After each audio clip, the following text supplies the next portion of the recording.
نحمده ونصلي ونسلم على رسوله الکریم اما بعد۔ استئذان سے متعلق چند دوسرے مسائل۔ جب یہ معلوم ہو چکا کہ استئذان یعنی اجازت مانگنے کے احکام شرعیہ کا اصل مقصد لوگوں کی ایذا رسانی سے بچنا اور حسن معاشرت کے آداب سکھانا ہے، تو اشتراک علت سے مسائل ذیل کا حکم بھی معلوم ہو گیا۔ ٹیلی فون سے متعلق بعض مسائل۔ کسی شخص کو ایسے وقت ٹیلی فون پر مخاطب کرنا جو عادتاً اس کے سونے یا دوسری ضروریات یا نماز میں مشغول ہونے کا وقت ہو، بلا ضرورت شدیدہ جائز نہیں، کیونکہ اس میں بھی وہی ایذا رسانی ہے جو کسی کے گھر میں بغیر اجازت داخل ہونے اور اس کی آزادی میں خلل ڈالنے سے ہوتی ہے۔ جس شخص سے ٹیلی فون پر بات چیت اکثر کرنا ہو تو مناسب یہ ہے کہ اس سے دریافت کر لیا جائے کہ آپ کو ٹیلی فون پر بات کرنے میں کس وقت سہولت ہوتی ہے، پھر اس کی پابندی کریں۔ ٹیلی فون پر اگر کوئی طویل بات کرنا ہو تو پہلے مخاطب سے دریافت کر لیا جائے کہ آپ کو ذرا سی فرصت ہو تو میں اپنی بات عرض کروں، کیونکہ اکثر ایسا ہوتا ہے کہ ٹیلی فون کی گھنٹی آنے پر آدمی طبعاً مجبور ہوتا ہے کہ فوراً معلوم کرے کہ کون کیا کہنا چاہتا ہے، اور اس ضرورت سے وہ کسی بھی حال میں اور اپنے ضروری کام میں ہو تو اس کو چھوڑ کر ٹیلی فون اٹھاتا ہے۔ کوئی بے رحم آدمی اس وقت لمبی بات کرنے لگے تو سخت تکلیف محسوس ہوتی ہے۔ بعض لوگ ٹیلی فون کی گھنٹی بجتی رہتی ہے اور کوئی پرواہ نہیں کرتے، نہ پوچھتے ہیں کہ کون ہے، کیا کہنا چاہتا ہے۔ یہ اسلامی اخلاق کے خلاف اور بات کرنے والے کی حق تلفی ہے، جیسا کہ حدیث میں آیا ہے کہ جو شخص آپ کی ملاقات کو آئے اس کا تم پر حق ہے کہ اس سے بات کرو اور بلا ضرورت ملاقات سے انکار نہ کرو۔ حدیث کا مفہوم ہے۔ اسی طرح جو آدمی ٹیلی فون پر آپ سے بات کرنا چاہتا ہے اس کا حق ہے کہ آپ اس کو جواب دیں۔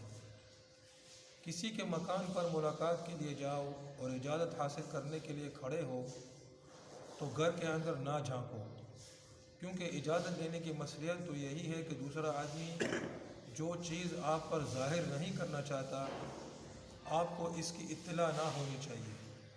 اگر پہلے ہی گھر میں جھانک کر دیکھ لیا تو یہ مصلحت فوت ہو جائے گی۔ حدیث میں اس کی سخت ممانعت آئی ہے۔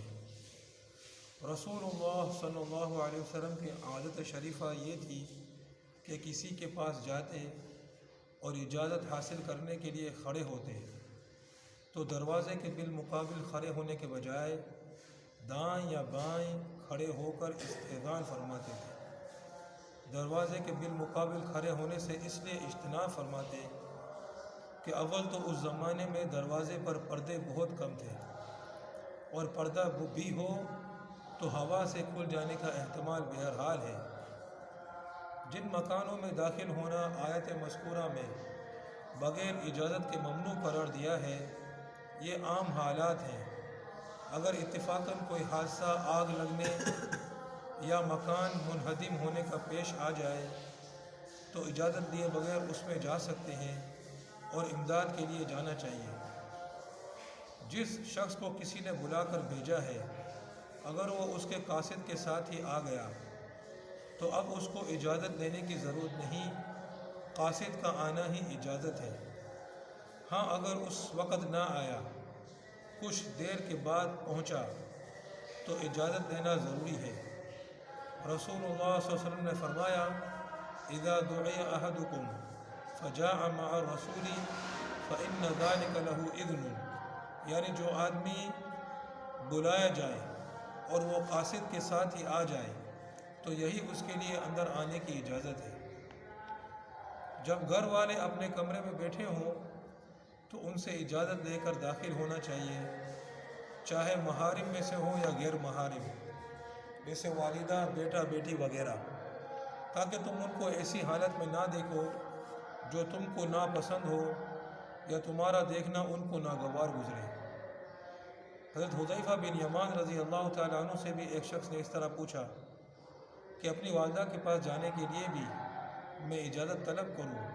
انہوں نے فرمایا جی ہاں، اگر تم بغیر اجازت کے داخل ہوگے تو تم ایسی حالت کو دیکھو گے جس کو تم ناپسند کرو گے۔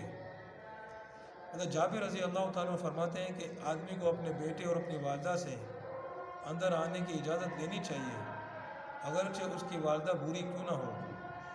اس طرح نافع جو عبداللہ بن عمر رضی اللہ تعالیٰ عنہ کے غلام تھے، فرماتے ہیں کہ ابن عمر رضی اللہ تعالیٰ عنہ کی عادت تھی کہ جب ان کا کوئی بچہ بلوغ کی عمر کو پہنچتا تو اس کا بستر الگ کر دیتے اور اپنے کمرے سے اس کو علیحدہ کر لیتے، پھر وہ کمرے میں بغیر اجازت کے داخل نہیں ہوتے، اپنے بیٹے سے اجازت طلب کرتے۔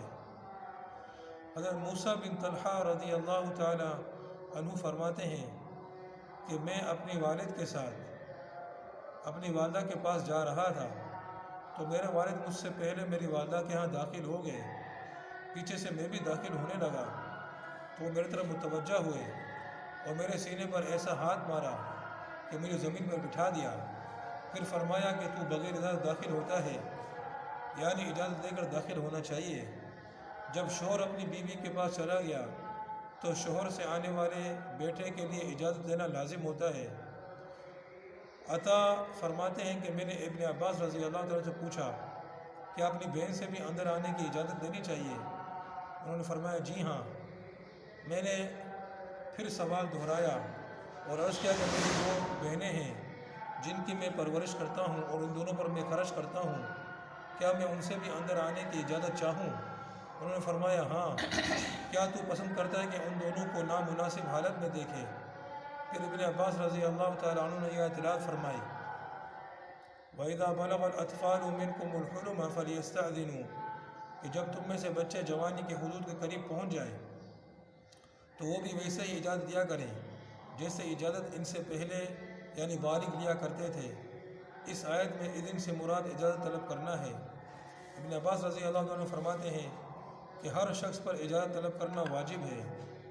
عبداللہ بن مسعود رضی اللہ تعالیٰ عنہ فرماتے ہیں کہ آدمی کو اپنے والدین، اپنے بھائی اور اپنی بہن سے اندر آنے کی اجازت لینی چاہیے۔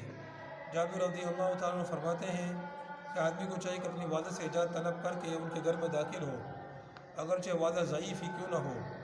اسی طرح بھائی بہن اور والد صاحب سے بھی اجازت طلب کرے۔ ان آثار کو امام بخاری نے اپنی کتاب الادب المفرد میں بکثرت نقل کیا ہے۔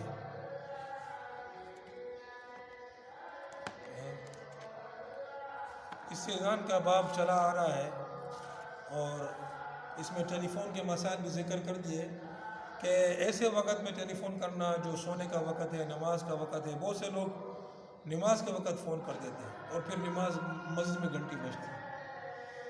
تو جو نماز کا وقت ہے تو اس وقت فون نہیں کرنا چاہیے۔ اس وقت نماز کا وقت ہو یا کسی ضرورت کا وقت ہو، سونے کا وقت ہو، اس وقت فون کرنا جائز نہیں ہے، اس لیے کہ اس میں تکلیف دینا ہے۔ اسی طرح جب ٹیلی فون پر بات چیت کسی سے اکثر اوقات ہوتی ہو تو ان سے وقت مقرر کر لینا چاہیے کہ آپ کو کس میں سہولت ہے، کس وقت، اس وقت میں آپ کو فون کروں گا۔ اس طرح اگر بات طویل کرنی ہو تو پہلے پوچھ لیں۔ بعض لوگ فون کرتے ہیں اور پھر شروع ہو جاتے ہیں، سامنے والے کو اور کام ہوتے ہیں، تو پہلے پوچھ تو لیں بھائی، اور بیکار باتیں نہیں کریں۔ عورتیں تو ہیں فون پہ لگتی ہیں، کیا پکایا، کیا دھویا، کیا پیا، ساری دنیا کی فضول باتیں شروع ہو جاتی ہیں۔ تو فضول باتیں تو ویسے بھی جو ہے وہ ناپسندیدہ ہے، سمجھے؟ اور اگر کوئی کام کی بات کرنی ہو طویل تو پہلے پوچھ لے آدمی ان سے، ہو سکتا ہے وہ کسی ضروری کام میں ہو، ٹھیک ہے۔ اور اس طرح بعض لوگ ہوتے ہیں وہ ٹیلی فون کی گھنٹی بجتی تو ٹیلی فون ہی نہیں اٹھاتے، تو اس سے وہ ٹیلی فون جو کر رہا ہے وہ بھی پریشان ہو جاتا ہے۔ یہ بھی صحیح نہیں ہے، اس لیے کہ جو آپ سے بات کرنا چاہتا ہے، آپ سے ملاقات کرنا ہے، اس کا بھی حق ہے، صحیح ہے۔ تو وہ بار بار فون کرے اور آدمی اٹھائے ہی نہیں، بہت ہی غلط ہے۔ تو یہ باقی جو ہے پڑھ لیا ہے، جو ہے وہ اللہ پاک عمل کرنے کی توفیق عطا فرمائے۔ وآخر دعوانا الحمد للہ۔